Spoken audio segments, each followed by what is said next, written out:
Halo Sobat Gotong Royong, kembali lagi bersama saya Joshua di PGR, Podcast Gotong Royong. Nah, pada hari ini kita akan membahas topik eh, Indonesia sebagai salah satu penghasil singkong terbesar di dunia. Nah, kebetulan di Yogyakarta ini ada sebuah desa namanya Desa Banjarharjo di Kulon Progo sebagai salah satu penghasil singkong. Bagaimana sih cara Desa Banjarharjo ini mengolah produk singkong tersebut? Nah, di hadapan saya sudah ada Pak Aryo dari Desa Banjarharjo. Selamat datang Pak Aryo. Selamat pagi Pak Joshua. Pagi Pak Aryo. Gimana perjalanannya dari Desa Banjarharjo ke Jakarta, Pak?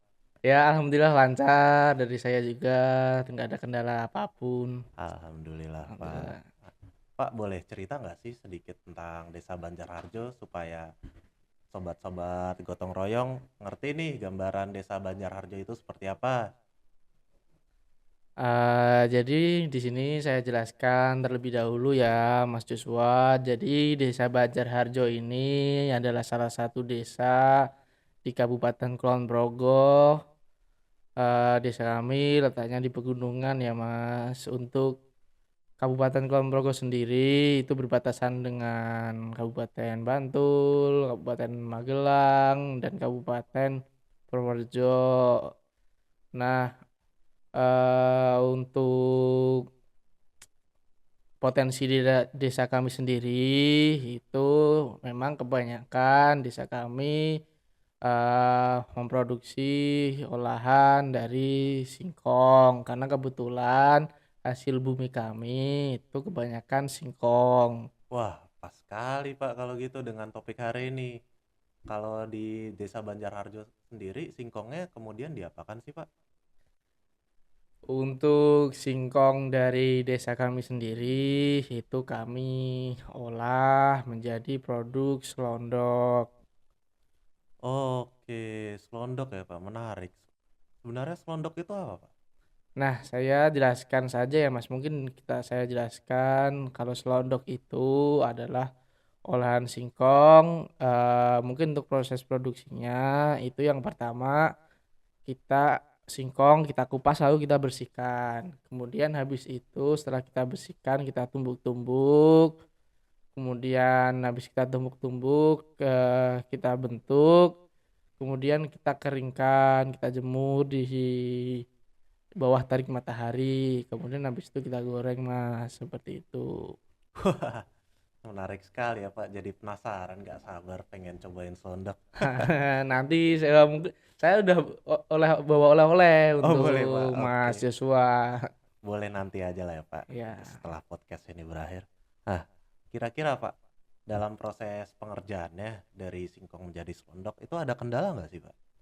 Untuk proses pengerjaannya, ya memang, karena kami sendiri di desa saya kebanyakan juga petani, dan mungkin jika ada salah satu acara keluarga ataupun acara desa ataupun kegiatan lainnya mungkin proses produksi kami itu berhenti, ataupun jika mungkin kita ada acara mungkin ke sawah untuk panen dan lain-lain itu kita berhenti. Jadi di sini saya jelaskan bahwa untuk proses produksi sendiri kami memang belum terorganisir secara profesional, yang benar-benar profesional.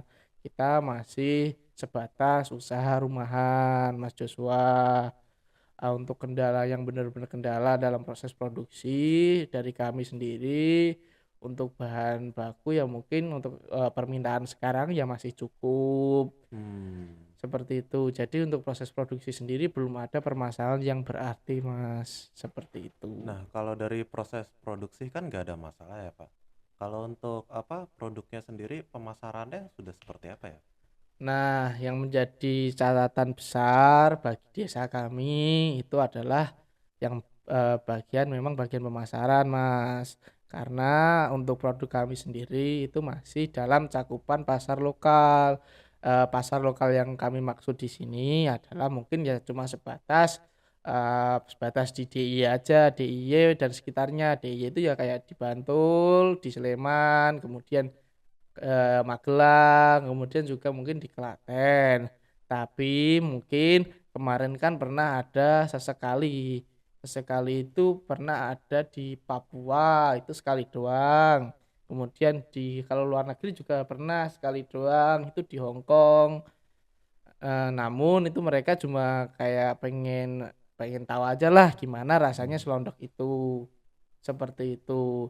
Jadi untuk marketing memang dari kami juga mungkin karena kami keterbatasan waktu dan belum ada pelatihan yang mendetail, itu dari kami ya masih banyak kurangnya lah, banyak kendalanya lah Mas, seperti itu. Oke, berarti kurang lebih masih ada kendala ya Pak dari Ya. pembuatan selondoknya tersebut. Nah, terima kasih Pak Aryo atas segala informasinya mengenai Desa Banjarharjo. Nah, sobat-sobat gotong royong gimana? Udah mengenal lebih dalam kan mengenai Desa Banjarharjo? Nanti tolong bantu ini ya order produk selondoknya. Linknya ada di bawah nanti. Nah, selanjutnya kita akan break dulu, akan kita lanjutkan di segmen berikutnya, yaitu kita kedatangan narasumber selanjutnya dari pengamat G2RT yang mungkin akan menyediakan solusi dari permasalahan-permasalahan Pak Aryo nanti. Penasaran solusinya seperti apa? Stay tune di PGR Podcast Gotong Royong. Kembali lagi bersama Joshua di PGR Podcast Gotong Royong. Nah, di segmen kedua ini kita sudah kedatangan oleh narasumber selanjutnya, yaitu di sini ada Bu Salma ya, Bu. Ya, Nah, halo Pak halo Joshua. Bu Salma. Bu Salma ini adalah pengamat G2RT yang kemudian akan menjelaskan G2RT dari awal sampai dengan bagaimana sikap G2RT untuk menyelesaikan masalah dan mengembangkan produk dari Desa Banjarharjo Kulon Progo tadi. Ya, baik. Jadi tadi juga di belakang udah ada obrolan juga nih sama Pak Aryo mengenai permasalahan yang ada di Desa Banjarharjo. Mungkin di sini juga bisa diselesaikan oleh sistem G2RT ya. Oh, sistem G2RT ya, Bu? Kalau boleh tahu G2RT itu apa sih, Bu? Jadi tuh sebenarnya G2RT itu merupakan sistem yang diinisiasi oleh Ibu Rika dari UGM. Ya, jadi suatu inovasi solidaritas gotong royong yang dan wirausaha desa yang bertujuan untuk kearifan lokal Indonesia ke kancah dunia gitu. Oh, kayak gitu. Berarti dari G2RT-nya itu apa sih yang dilakukan G2RT untuk membantu permasalahan dari Desa Kulon Progo itu? Jadi di sistem G2RT itu sebenarnya ada 4 tetra untuk menyelesaikan permasalahan mungkin yang tadi diceritakan oleh Pak Aryo ya. Jadi ada tetra 1, ada tetra 2, ada tetra 3 dan 4. Jadi tetra 1 itu membahas tentang ketersediaan dan kesigapan suatu desa dalam merespon pasar. Jadi Pak Aryo ini dan Desa Banjarharjo itu sudah menghasilkan produk unggulannya, yaitu tadi singkong ya. Iya. Apa produknya Pak? Kalau saya nggak salah ingat selondok ya, Bu. Oh iya, selondok. Saya juga penasaran, Bu. Tadi bilangnya selondok itu kan banyak rasanya ya. Kira-kira Ibu bawa nggak selondoknya sekarang? Kayaknya sih Pak Aryo tadi bawa ya, saya dikasih. Oh, boleh nanti kita coba. Boleh. Kita coba produk unggulan ya dari Siap. Desa Banjarharjo. Nah, kemudian untuk ada tetra 2, yaitu kualitas produk melalui SDM yang berkualitas. Jadi desa itu menciptakan pasar non kompetisinya gitu. Dicirikan dengan kualitas produk dari produk unggulan Desa Banjarharjo tersebut gitu, Pak. Berarti produk unggulannya berupa selondok itu ya, Bu. Ada Iya. produk unggulan lain nggak kalau dari Desa Banjarharjo? sepertinya belum ada ya, mungkin itu varian-variannya aja gitu kan, tadi Pak Aryo cerita. Lalu kemudian ada Tetra 3 nih. Tetra 3 itu merupakan produk yang bisa bersaing di pasar kompetisi. Jadi produk selondok dari Pak Aryo itu yang di Desa Banjarharjo bisa Betul. harapannya bisa bersaing nih dengan produk-produk yang sudah terjual di luaran sana oleh produk lokal ataupun produk nasional gitu. Oh gitu.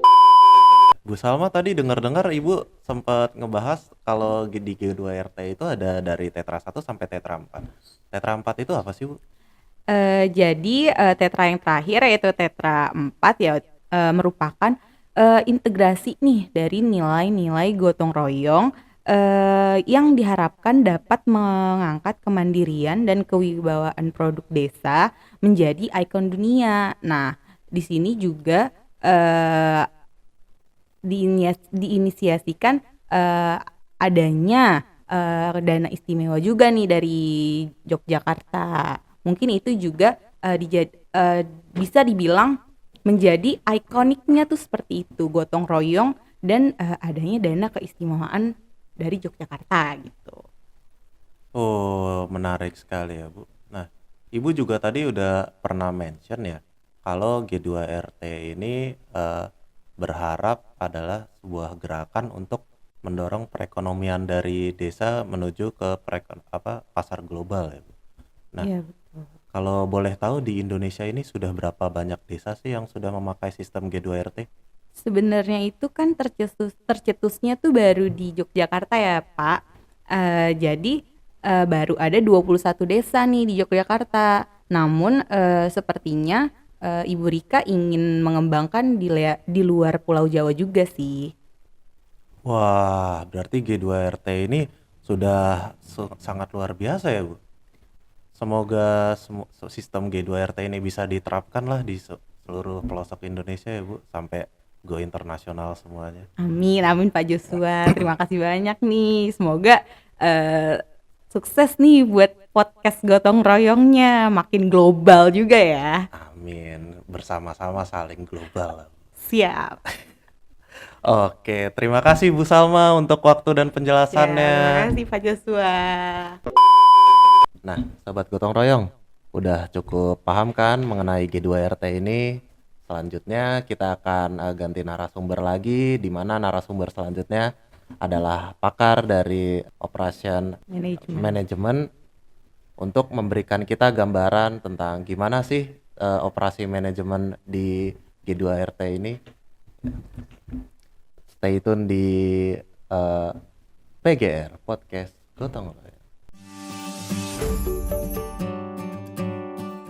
Kembali lagi bersama saya Joshua di PGR Podcast Gotong Royong. Nah, kali ini saya ditemani oleh Pak Royan ya, yang tadi seperti saya bilang, Pak Royan ini adalah seorang pakar manajemen operasi.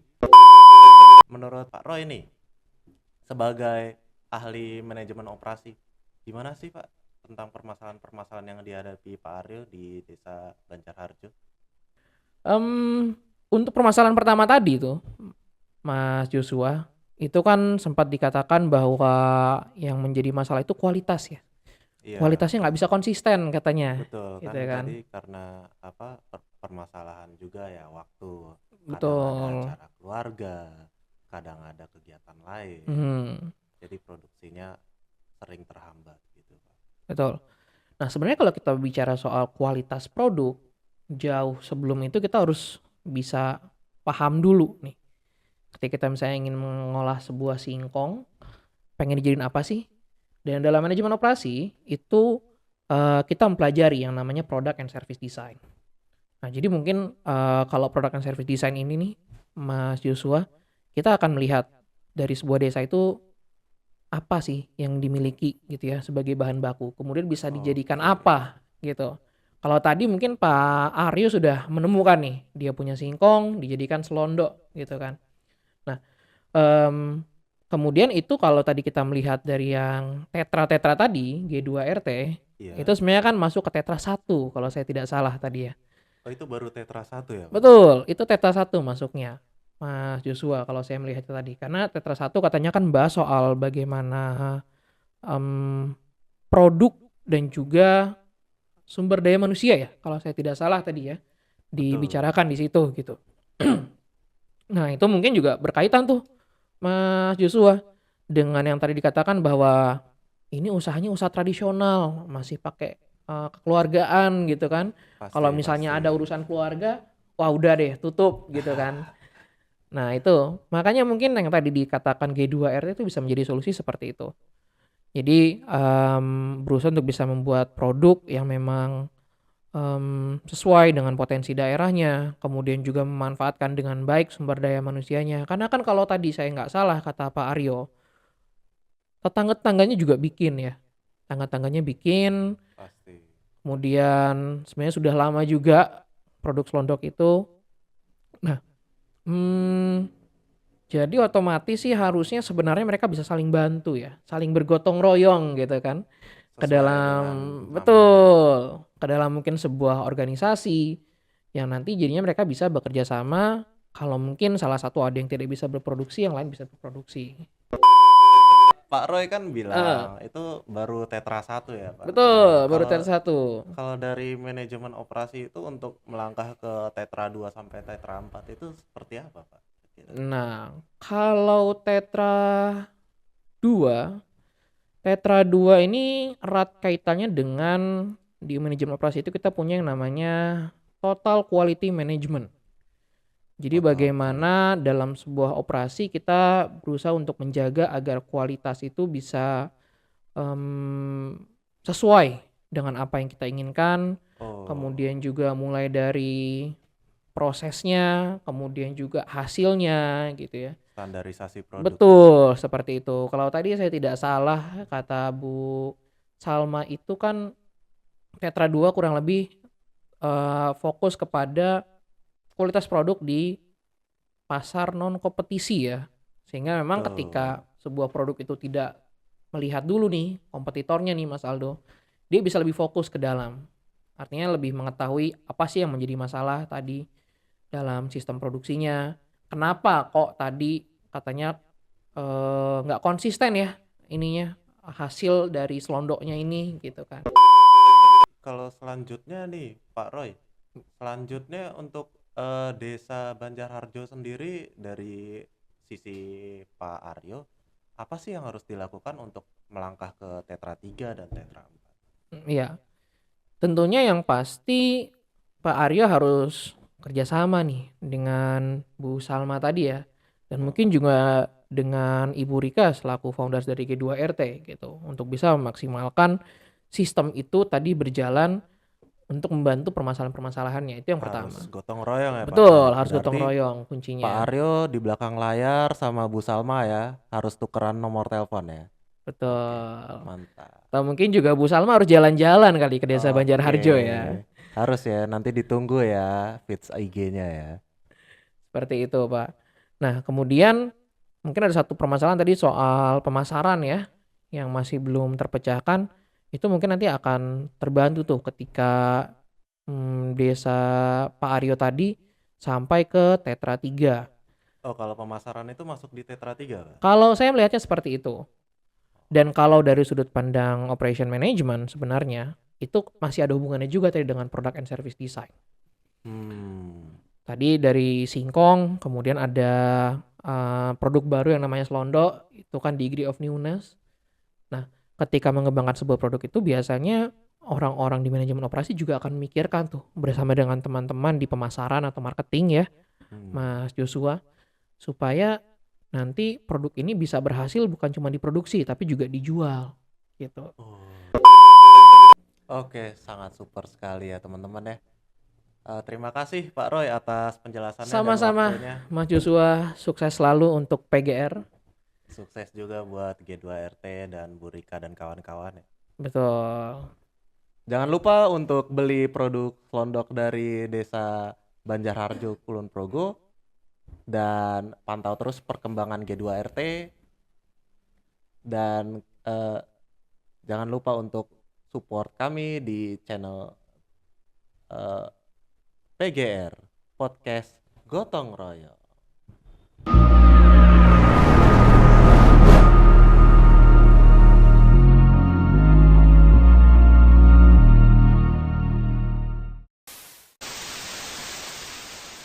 Halo sobat gotong. Diam dong. Lupa lagi. Lupa lagi gua. Nah, boleh dijelasin nggak sih dari awal sebenarnya G2RT itu apa? Ini sebenarnya permasalahannya mengenai apa? Bentar, gue udah nanya G2RT apa, dia nanya permasalahannya. Harus intro dikit dulu nggak sih? Ini ada Ibu Salma ya. Ibu Salma merupakan pakar G2R yang juga murid kesayangan dari Ibu Rik. Selamat datang, Bu Salma. Jangan ngomong kesayangan.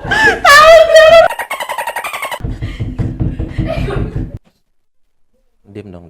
Di segmen terakhir nanti kita sabar, di-cut dulu deh. Gua belum baca yang terakhirnya. Aku mah masih pemula. Ajarin dong sepuh.